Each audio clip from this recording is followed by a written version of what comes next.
दिन पूरे हो गए हैं। 100 दिन में केंद्र की सरकार ऐसा कोई काम नहीं कर पाई। मुझे याद है चुनाव से पहले लगातार सभाएं होती थी, मीटिंग होती थी और कहते थे कि 100 दिन के अंदर हमारा एजेंडा होगा, अलग अलग मंत्रालय का हमने मापदंड तय किया है। लेकिन दुर्भाग्यवश इन 100 दिन में ये कुछ कर नहीं पाए। और जो बिल पार्लियामेंट में लेकर आए, एक बिल लेकर आए लैटरल एंट्री का, उसमें आरक्षण की कोई प्रावधान की स्थिति नहीं थी, उस बिल को विड्रॉ किया। वक्फ बोर्ड का बिल लेकर आए, उसको विड्रॉ किया। तो सरकार घोषणा करती है, फिर यूटर्न लेना पड़ता है। अभी 2 दिन पहले इन्होंने एक वन नेशन वन इलेक्शन की बात करी है और कैबिनेट से पास कराया। उस दिन जहां जम्मू कश्मीर के पहले चरण का मतदान हो रहा था, लोगों का ध्यान भटकाने के लिए ये शगुफा छोड़ा है।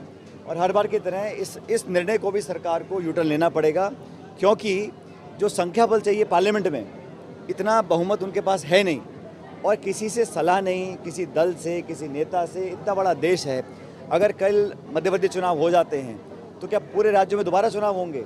और अलग अलग स्टेट्स की अलग अलग परिस्थिति हैं, अलग अलग टाइमलाइंस हैं, अलग अलग समय है, मौसम, कैसे संभव है? और बिना चर्चा के आपने उसको पारित कर दिया, लेकिन ये कारगर होना लगभग असंभव है। और हम सब जो विपक्ष की पार्टी के लोग, इंडिया अलायंस के लोग हैं, इसके विरोध में हैं। तो ये तो सिर्फ ध्यान भटकाने के लिए घोषणा करी गई है। मुझे लगता नहीं कि बहुत ज़्यादा कामयाब होंगे। जहाँ तक चुनाव की बात है, 4 राज्यों के चुनाव होने थे, ये सिर्फ 2 ही राज्यों में चुनाव करवा पा रहे हैं। बाकी झारखंड और महाराष्ट्र के चुनाव इन्होंने पोस्टपोन किए। जब आप 4 राज्यों के विधानसभा चुनाव नहीं करा पा रहे हैं, राजस्थान में 7 उपचुनाव होने, आप वो नहीं करा पा रहे हैं, तो वन नेशन वन इलेक्शन की आप कैसे बात कर सकते हैं? हरियाणा और जम्मू कश्मीर में दोनों जगह भारतीय जनता पार्टी पिछड़ रही है और यही कारण है कि लगातार वो बौखलाहट में कांग्रेस पार्टी को और राहुल गांधी जी को टारगेट करते हैं, बेबुनियाद बातें बोलते हैं, अपशब्द बोलते हैं, गालियां देते हैं, जान से मारने की धमकी दे रहे हैं। तो मुझे लगता है कि नेता जो बोल रहा है, लेकिन जो नेता का नेतृत्व करने वाले हैं, अगर वो खंडन नहीं कर रहे, वो दंडित नहीं कर रहे हैं, वो इस बयान को सही मान रहे हैं, तो हमें समझना पड़ेगा कि भारत सरकार और भाजपा की यही सोच है। इसलिए इसका मुकाबला करेंगे।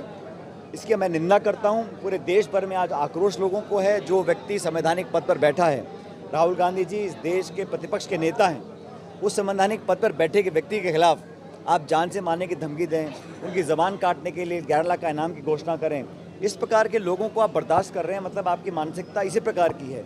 इसलिए जो केंद्र के मंत्री बन गए हैं वो राहुल गांधी जी को आतंकवादी बता रहे हैं। इससे बड़ा दुर्भाग्य नहीं हो सकता कि केंद्र के मंत्री होकर इस प्रकार की बातें बोल रहे हैं। तो पूरे देश में, सिर्फ कांग्रेस में नहीं, पूरे देश में इस बयान का खंडन लोग कर रहे हैं और मुझे लगता है जितनी भर्त्सना की जाए उतनी कम है।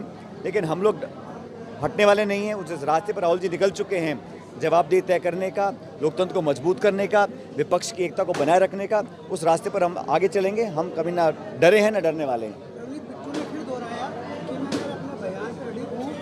लेकिन जिस तरह से जो राहुल गांधी जी ने जो बयान दिया है, जिसकी तुलना पन्नू से की गई है, पन्नू के बयान और उसकी तुलना राहुल जी के बयान की तुलना, उन्होंने मुझे नहीं बताया कि वो उस पर माफी। ये कांग्रेस के थे, इनकी पूरी तीनों पीढ़ियाँ कांग्रेस में थी, अब नए नए वहाँ बीजेपी में गए हैं, अपनी दुकान जमाने के लिए इस प्रकार के बयान दे रहे हैं। और ना तो भारत सरकार और ना भाजपा के शीर्ष नेतृत्व इसका खंडन कर रहे हैं। इसका मतलब साफ साफ ये होना चाहिए कि इस प्रकार की भाषा का वो अनुमोदन करते हैं।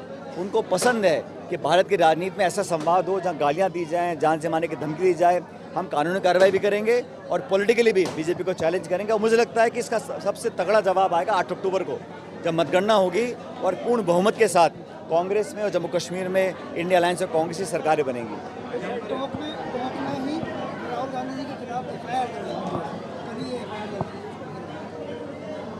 ये क्या राजनीति हो रही है? जिसको आप गाली दे रहे हो, जान से मारने की धमकी दे रहे हो, उसके खिलाफ आप एफआईआर भी करा रहे हो। मतलब मुझे समझ में नहीं आ रहा। आपकी सरकार बनी 10 महीने पहले, आप यहाँ विकास के काम कराओ, जनता की बात को सुनो।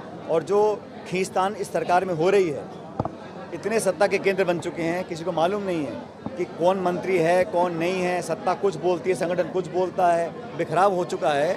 इतना नेतृत्व में हीन प्रदेश चल रहा है। बड़ा दुर्भाग्य है। सरकार को बने 10 महीने हुए नहीं हैं और अभी से ही पूरा रायता बिगड़ चुका है। तो मुझे बड़ा दुख है कि जो उम्मीदों से सरकार बनी थी, वो उम्मीद पूरी नहीं हो पा रही है।